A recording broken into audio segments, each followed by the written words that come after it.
My nephew has protection. I control HR. Drop it, Vernon said with a dismissive wave, not even looking up from his computer. Know your place, Danny. The decision is final. The words hit me like a physical impact, knocking the air from my lungs. I stood frozen before his gleaming desk, watching him casually destroy 5 years of my dedicated work. 5 years of solving impossible engineering challenges. 5 years of watching less qualified people rise while I stayed behind. With all due respect, sir, your nephew isn't qualified to lead advanced projects. He can't explain basic aerodynamic principles without stammering. The wing concept that saved this company millions was my design, my innovation. I earned that promotion. Vernon finally looked up, annoyance flickering across his face. Are you suggesting I'm playing favorites? Kyle has an impressive background. He's brought fresh perspectives to our team. Fresh perspectives. I couldn't help the edge in my voice. He asked me yesterday what thrust vectoring meant.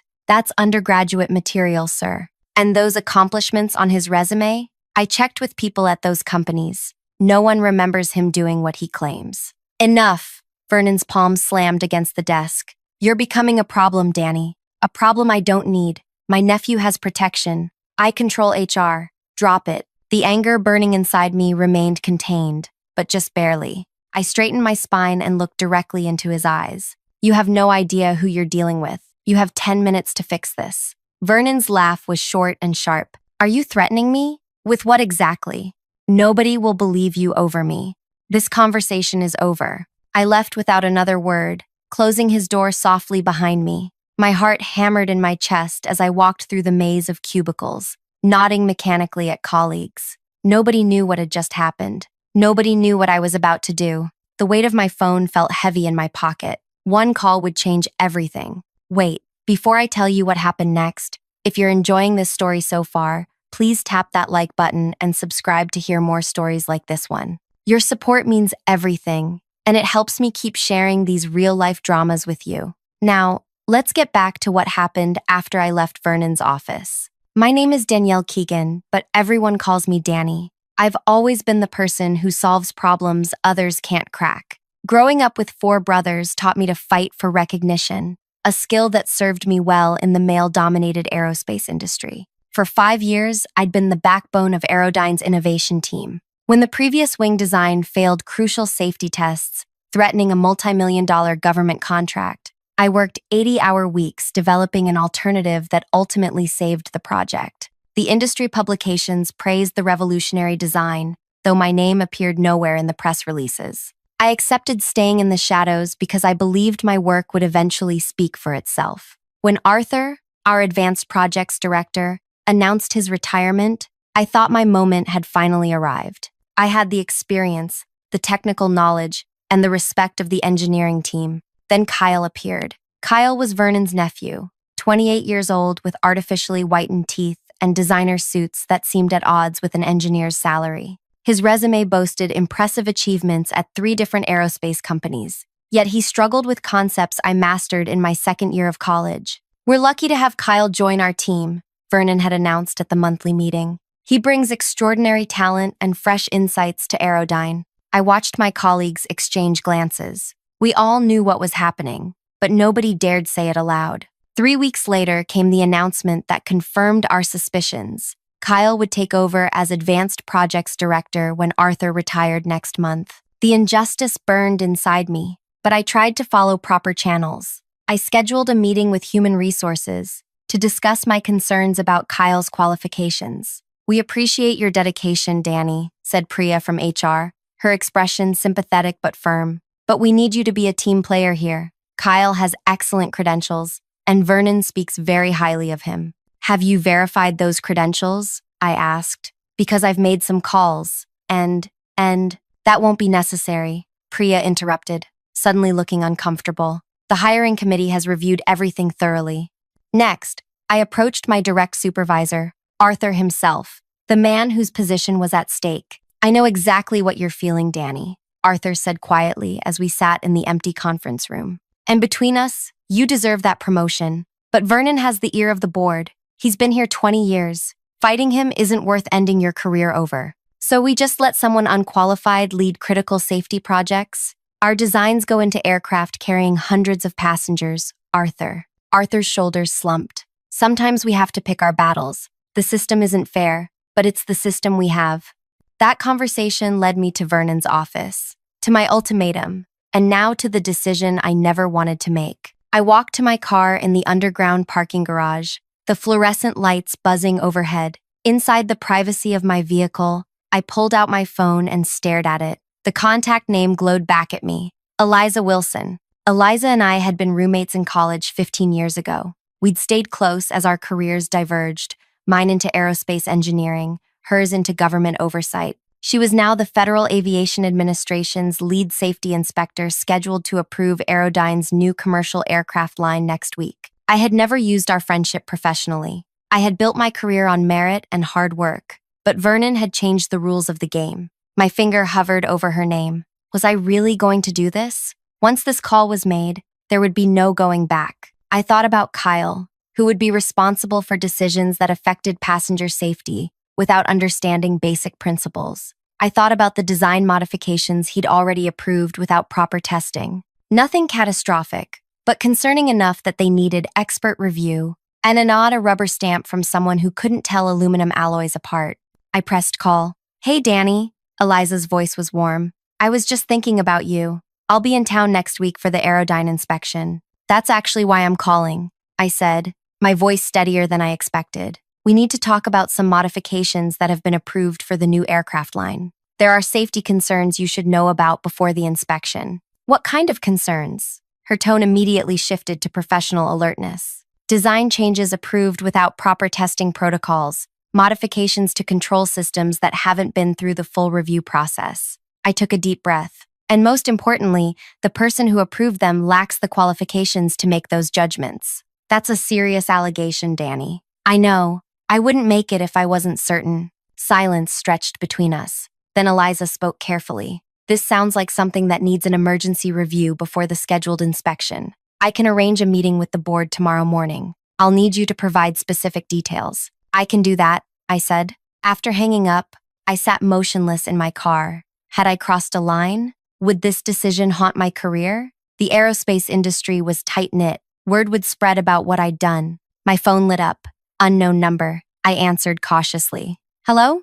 Who the hell are you? The voice was female, tight with barely controlled panic. This is Miriam Ashford, Aerodyne board chair. The government inspector just called demanding an emergency meeting tomorrow morning. She mentioned potential safety concerns from an insider. My heart raced. Yes, Ms. Ashford. I'm Danielle Keegan from the innovation team. Do you understand what this could do to our certification timeline? To our stock value when this leaks? To our entire government contract? I understand exactly what it could do, I replied quietly. We're ready to accept all of your terms. Just stop what you started, she pleaded. Whatever you want. Just tell your friend to back off. I tried addressing my concerns through proper channels, I said.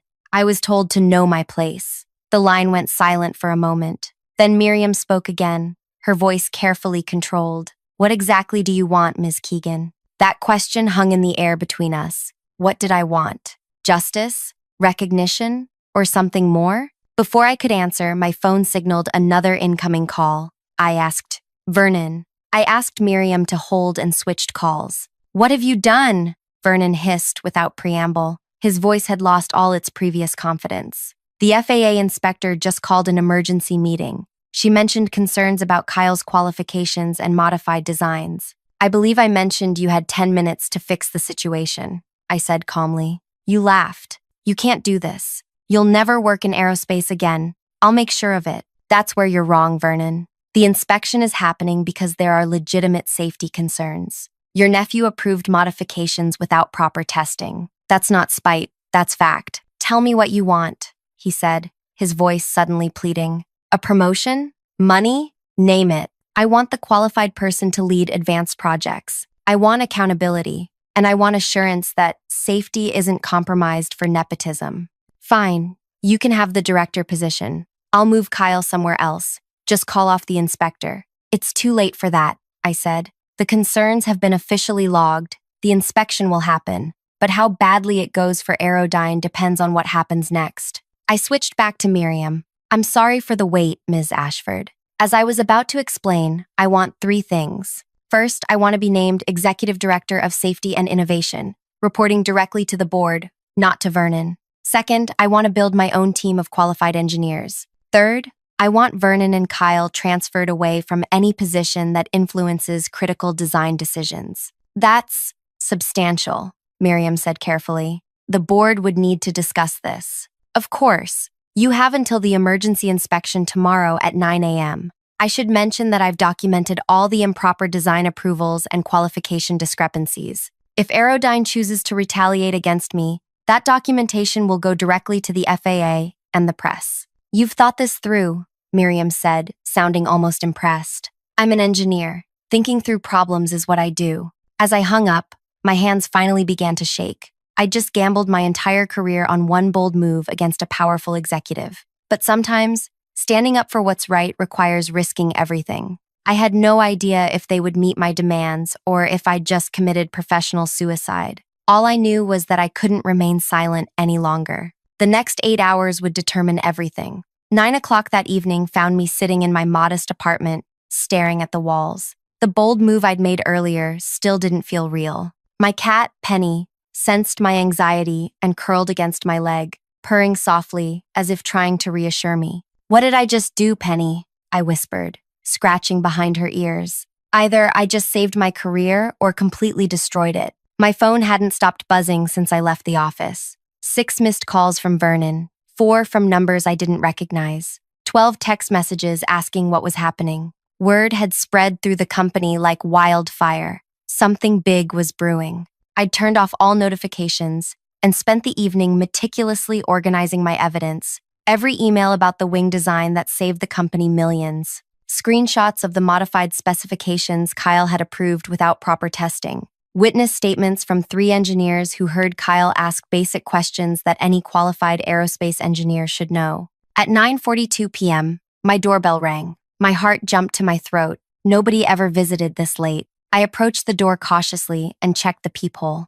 Arthur stood in the hallway, looking exhausted. My retiring boss, the current advanced projects director whose position was at the center of this storm. I opened the door. Arthur, this is unexpected. May I come in? He asked, his voice low. There are some things you should know before tomorrow.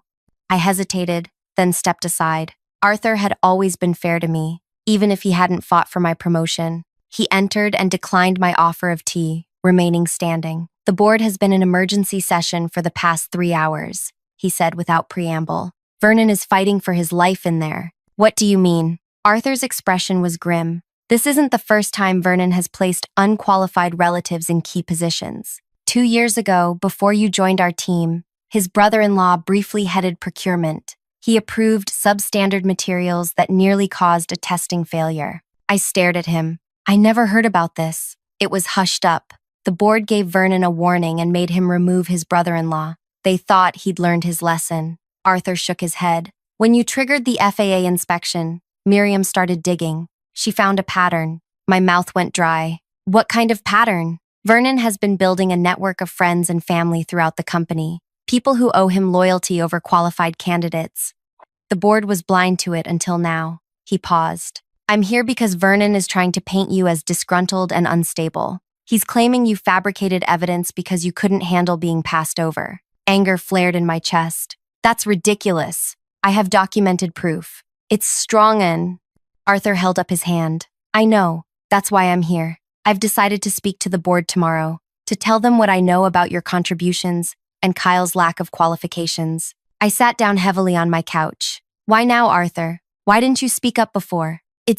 His face flushed with shame. Because I was a coward. I'm retiring in 4 weeks with a generous package. I didn't want to rock the boat. He met my eyes. But what you did today, having the courage to risk everything for what's right, it made me realize I can't leave this way. I can't let Vernon destroy someone else's career to advance his family. A lump formed in my throat. Thank you. Don't thank me yet. Vernon has powerful allies. Tomorrow won't be easy. After Arthur left, I couldn't sleep. I paced my apartment, rehearsing what I would say at the emergency inspection. Around midnight, my phone chimed with a text from Eliza. Be prepared. They'll try to discredit you. At 6 a.m., exhausted but resolute, I dressed in my most professional outfit, charcoal pants, cream blouse, and the navy blazer I reserved for important presentations. As I applied minimal makeup, I studied my reflection. The woman staring back had dark circles under her eyes, but a determined set to her jaw. I arrived at Aerodyne headquarters at 7:30, wanting to be early and settled before the 9 a.m. meeting. The security guard gave me an odd look as I badged in. Clearly, he'd heard something was happening. The office was eerily quiet for a workday, with most cubicles empty. I headed to my workspace to gather additional materials and found Ryan from my team already there, looking concerned. "Danny," he said in a hushed voice, "everyone's talking. Is it true you reported safety issues to the FAA?" "I reported concerns through the proper channels," I said carefully. Ryan glanced around nervously. Vernon's assistant was clearing out his office earlier. My eyebrows shot up. "What?" "Yeah, putting things in boxes. And there's a rumor the board has been here since 5 a.m. He lowered his voice further. "And Kyle didn't badge in today." Before I could process this information, my phone rang. Miriam Ashford. "Ms. Keegan," she said when I answered. "Please come to the executive conference room immediately. The inspection isn't until 9, I said, checking my watch. It was only 7:45. "This is a pre-meeting. Just you, me, and 2 board members. Now please." My pulse quickened. "I'm on my way." Ryan gave me a thumbs up as I grabbed my materials and headed for the elevator. My mind raced with possibilities. Was this an ambush? Were they going to try to pressure me into withdrawing my complaints before Eliza arrived? The executive conference room occupied the corner of the top floor, with glass walls offering a panoramic view of the city. As I approached, I could see 4 people inside, not 3, as Miriam had indicated. Miriam sat at the head of the table, flanked by 2 older men I recognized from company photos as board members. The 4th person was Vernon. My steps faltered. Vernon's presence suggested this wasn't going in my favor. I took a deep breath, straightened my shoulders, and entered. "Ms. Keegan, thank you for joining us," Miriam said formally. "Please sit." I took the only empty chair, directly across from Vernon. His face was ashen, his usual confidence nowhere to be seen. He wouldn't meet my eyes. "Before the FAA inspection, we wanted to address the situation directly," Miriam continued. "Mr. Harris has something to say." Vernon cleared his throat. "I've submitted my resignation, effective immediately." I blinked in surprise, certain I'd misheard. "I'm sorry?" "The board has accepted my resignation," Vernon said, his voice hollow, "and withdrawn Kyle's appointment as Advanced Projects Director." Miriam took over. "Ms. Keegan, the board has conducted an emergency review of the situation. What we found was concerning, not just regarding Kyle's qualifications, but a pattern of questionable appointments and decisions over several years." One of the board members, a silver-haired man with sharp eyes, leaned forward. "We've spent the night reviewing personnel files and project approvals. We found at least 7 instances where Vernon placed underqualified friends or family in positions they shouldn't have held. And more troublingly," the other board member added, "we identified multiple cases where safety protocols were abbreviated or bypassed entirely." I struggled to keep my expression neutral. I wasn't aware of the extent. "Neither were we," Miriam said grimly, "until you forced us to look." Vernon finally spoke again. "I want to be clear that I never intentionally compromised safety. I believed in the people I promoted."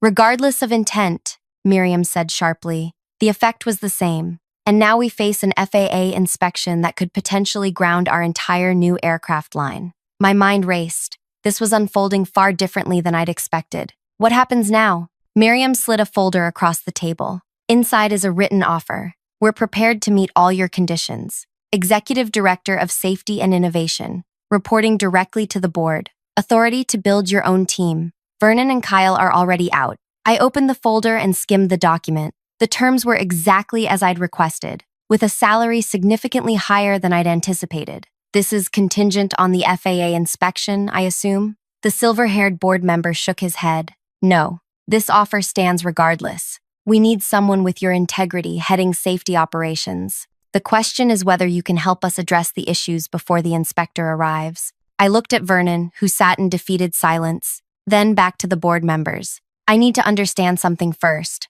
Why wasn't Arthur in this meeting? He's still the current Advanced Projects Director." The 3 board members exchanged glances. "Arthur came to us last night," Miriam finally said. "He provided detailed information about your contributions and Kyle's shortcomings. He also admitted his own failure to speak up earlier. He offered his immediate resignation as part of taking responsibility. My heart sank. Did you accept it? We're discussing that. His honesty counts in his favor, but his silence until now is troubling. I took a deep breath. I have conditions beyond what's in this folder. Vernon's head snapped up, his expression incredulous. Go on, Miriam said cautiously. First, Arthur stays until his planned retirement date. His experience is valuable for transition, and he ultimately did the right thing. Miriam nodded slowly. We can agree to that. Second, I want a complete safety audit of every project Vernon or his appointees have touched in the past 3 years, conducted by an independent third party. Reasonable, the silver-haired board member said. Third, I want a written acknowledgement of my contributions to the wing design project, including in any future publications or presentations. Done, Miriam said. And finally, I said, looking directly at Vernon, I want your assurance that every employee affected by nepotism will have their cases reviewed fairly for possible advancement or compensation. Vernon's jaw tightened, but he nodded stiffly. Then I'll help you prepare for the FAA inspection, I said. I believe we can address the most critical issues before 9 a.m. if we start immediately. Miriam stood. I'll have legal finalize the paperwork while we work. Thank you, Ms. Keegan. As we left the conference room to begin the urgent safety review, Vernon remained seated, staring out at the city skyline that was no longer his to command. The next 2 hours passed in a blur of activity. I assembled a small team of the most trustworthy engineers, and we systematically identified and documented every questionable design modification Kyle had approved. We prepared detailed explanations of how each would be properly tested and, if necessary, revised. At precisely 9 a.m., Eliza arrived with 2 additional FAA inspectors. Her eyebrows rose slightly when Miriam introduced me as the incoming Executive Director of Safety and Innovation, but she maintained her professional demeanor. We've identified several areas of concern, I said, leading them through our findings. We're not hiding anything. These modifications were approved improperly, and we're taking full responsibility for correcting them. The inspection was thorough and tense. At several points, I thought we might still lose certification despite our preparations. One particular control system modification had progressed further than I realized, potentially affecting handling characteristics. During a brief break, Eliza pulled me aside. You've been busy since yesterday. It's been eventful, I admitted. Are you sure about this? She asked quietly. Taking a leadership role in a company with these issues?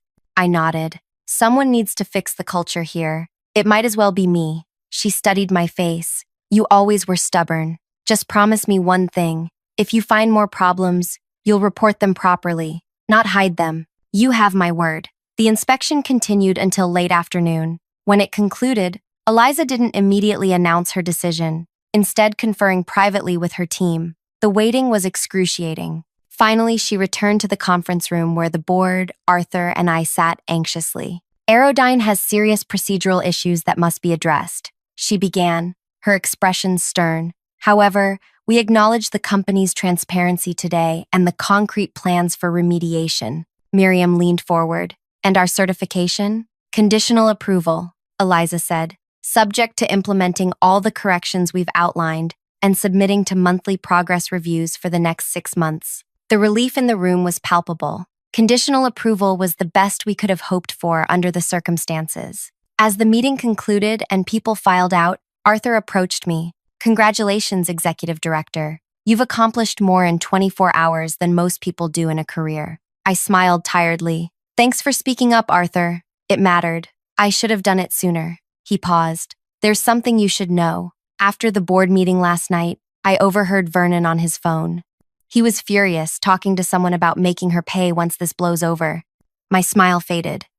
You think he'll try to retaliate? Arthur nodded grimly. Vernon doesn't forgive people who cross him, and he still has connections in the industry. Watch your back. As Arthur walked away, I felt the weight of his warning. I'd won this battle decisively, but Vernon was still a powerful man with wounded pride. This might not be over yet. The thought should have frightened me, but instead, a strange calm settled over me. If Vernon wanted to continue this fight, he would learn that I was just getting started. Tomorrow would be my first official day as executive director. The real work of transformation was just beginning, And if Vernon thought today was bad, he had no idea what was coming next. 2 weeks into my new role as Executive Director of Safety and Innovation, I was already drowning in the enormity of the task before me. Vernon's influence ran deeper than anyone had realized. Every day brought new discoveries of questionable decisions, abbreviated testing protocols, and unqualified personnel in critical positions. "How bad is it?" Arthur asked during our daily morning meeting. He'd become an invaluable ally in navigating the company's complex structure. I pushed a stack of reports across my desk. Worse than we thought. The wing design for the military contract? The calculations were fudged to meet the deadline. It's sound enough to fly, but nowhere near the performance metrics we promised. Arthur winced. That contract is worth nearly $100 million. I know, and there's more. I pulled up an email on my screen. 3 of Vernon's appointees in quality control have been approving components that don't meet specifications. They've been marking them as acceptable variances. Have you told the board? I'm presenting a full report tomorrow. They're not going to be happy. Arthur leaned back in his chair, studying me with concern. You look exhausted, Danny. Are you sleeping? I wasn't. Every night brought new anxieties about the magnitude of what I'd undertaken. The responsibility for fixing years of corner cutting and nepotism now rested squarely on my shoulders. Plus, there was Vernon's threat to consider. I'm fine, I lied, just adapting to the new position. After Arthur left, I stared at the mountain of documents on my desk. This wasn't just about my promotion anymore. The safety of pilots, passengers, and military personnel relied on these aircraft performing as promised. Lives were literally at stake. My assistant, Zoe, knocked on my open door. Danny, there's someone here to see you. Says it's urgent. Who is it? A Mr. Tanner from Orion Aerospace. He doesn't have an appointment. I frowned. Orion was our biggest competitor. Show him in. Jordan Tanner was tall with salt and pepper hair and the confident bearing of someone accustomed to commanding rooms. He declined my offer of coffee and got straight to the point. I'll be direct, Miss Keegan. Word has spread about your situation here. I'm authorized to offer you a position at Orion as our head of engineering.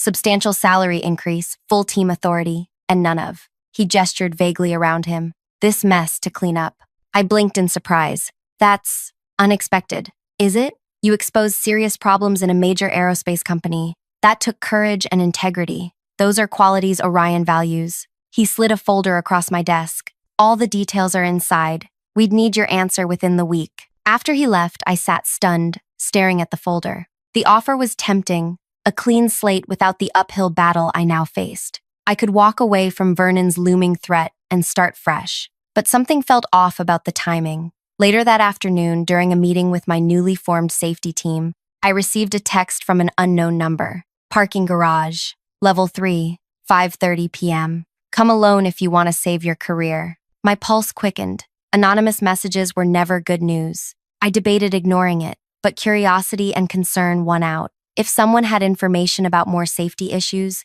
I needed to hear it. At 5:30, I cautiously approached level 3 of the parking garage, my phone ready to dial security. The concrete structure was mostly empty. The workday ended for most employees. A figure stepped out from behind a concrete pillar. Kyle. I tensed immediately. Vernon's nephew looked different from when I'd last seen him. His designer clothes replaced by casual wear, his confident swagger gone. Thank you for coming, he said, his voice subdued. What do you want, Kyle? He glanced nervously around the garage. I need to warn you. Uncle Vernon is planning something. Something big. I'm already aware he wants revenge. Kyle shook his head. It's worse than that. He's been making calls to everyone who owes him favors. He arranged that Orion job offer. I frowned. Why would he want me to go to a competitor? Because he's setting you up. If you take it, he has evidence ready to provide to Orion showing you stole proprietary designs. It would destroy your career there before it began. My mind raced.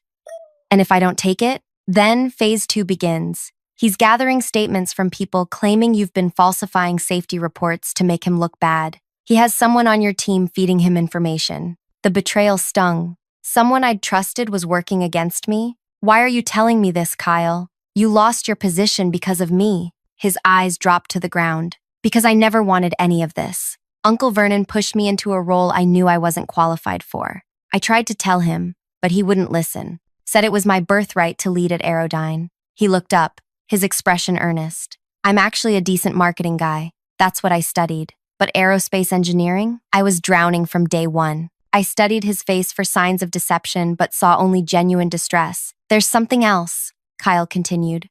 Uncle Vernon has a meeting tomorrow with 2 board members, Philip and James. They've always been his allies. He's convinced them to call for a vote of no confidence in your leadership. My stomach tightened. Based on what? He's going to claim you've exaggerated the safety issues to justify your promotion, that you're creating a crisis to make yourself look like a savior. I leaned against a nearby car, processing this information. Vernon was moving faster than I'd anticipated. I'd been focused on fixing the company's problems, not defending my position. Why should I believe you? I finally asked. Kyle pulled out his phone and played a recording. Vernon's voice discussing exactly the plan he'd just outlined. The evidence was undeniable. What do you want in exchange for this information? I asked cautiously. Nothing. Consider it an apology. I never should have accepted that position. He pocketed his phone. Just, if things ever settle down, maybe put in a good word for me in marketing. That's where I actually belong. After Kyle left, I sat in my car for nearly an hour, formulating a plan. Vernon was coming for me, and he had allies. I needed to move quickly. The next morning, I arrived at the office at 6 a.m. and immediately called Miriam Ashford. I need an emergency board meeting, today, before the scheduled 2 p.m. session. That's highly unusual, she replied, sounding concerned. What's happened? Vernon is making his move, and he's turned Philip and James against me. I have evidence they need to hear before they make any decisions. There was a long pause. I'll arrange it for 10 a.m. That's the earliest I can get everyone together. I spent the next 3 hours preparing my presentation and gathering allies. Arthur agreed to speak on my behalf. 3 engineers from my team volunteered to present their findings on the safety issues. I even reached out to Eliza at the FAA, who provided a statement confirming the legitimacy of our safety concerns. At 9:45, I walked into the boardroom with my team, only to find Vernon already there, looking smugly confident. Philip and James sat beside him, their expressions closed and judgmental. This is an unexpected development, Vernon said smoothly. I was under the impression our meeting was at 2 p.m. Plans change, Miriam replied coolly, taking her seat at the head of the table. Ms. Keegan has raised concerns that couldn't wait. Vernon's confidence wavered slightly. What concerns? I connected my laptop to the projector. Concerns about a coordinated effort to undermine Aerodyne's new safety protocols and discredit my leadership through false allegations. Vernon's face reddened. That's absurd. If anyone has fabricated allegations, it's you.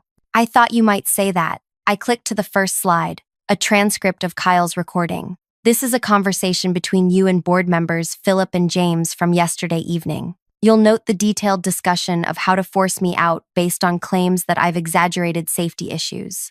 Philip and James shifted uncomfortably in their seats. You can't verify that transcript, Vernon snapped. I don't need to. I played the actual recording, Vernon's voice filling the room with damning clarity. Vernon's face went from red to ashen. Where did you get that? Your nephew has a conscience, it seems. For the next hour, I methodically presented evidence of every accusation Vernon had planned to make against me, alongside proof of its falsehood. I showed the board the Orion job offer and explained how it was meant to trap me. When I finished, the boardroom was silent. Vernon stared at the table, defeated for the second time. If these allegations are true, Miriam said slowly, then this represents an attempt to compromise Aerodyne's safety culture and regulatory standing for personal revenge. They're true, I said confidently.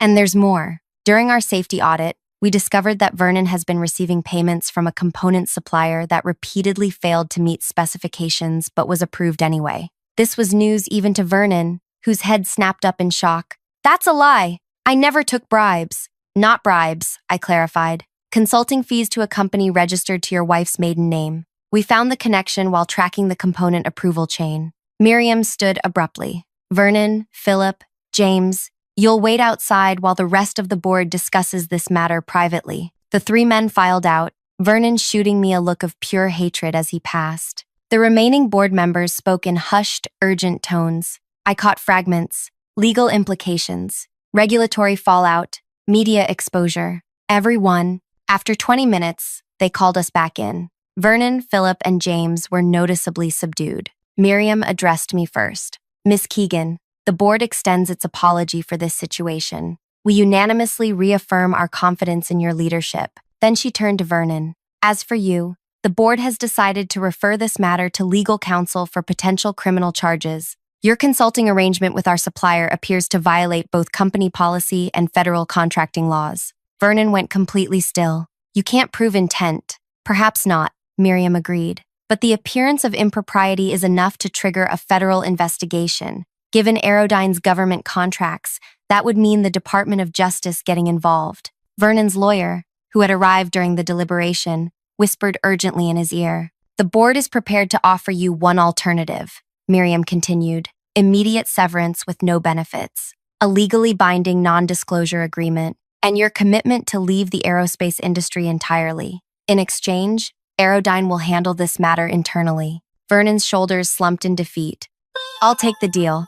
As Vernon signed the severance agreement, I felt no satisfaction, only relief that this chapter was finally closing. The real victory wasn't personal revenge. It was the opportunity to transform Aerodyne's safety culture and ensure that merit, not connections, determined advancement. 6 months later, Aerodyne passed its FAA follow-up inspection with flying colors. Our military contract was fulfilled with components that exceeded specifications. Kyle found his place in the marketing department, where his actual talents shone, and I assembled a team of the industry's most qualified engineers, many of whom had been previously overlooked due to Vernon's nepotism. The true revenge wasn't destroying Vernon. Sudden. It was building something better from the ruins of his corrupt system. He lost everything that mattered to him, his power, his reputation, his industry standing, and I gained everything I'd worked for: recognition, authority, and the chance to lead with integrity. The night after our successful FAA inspection,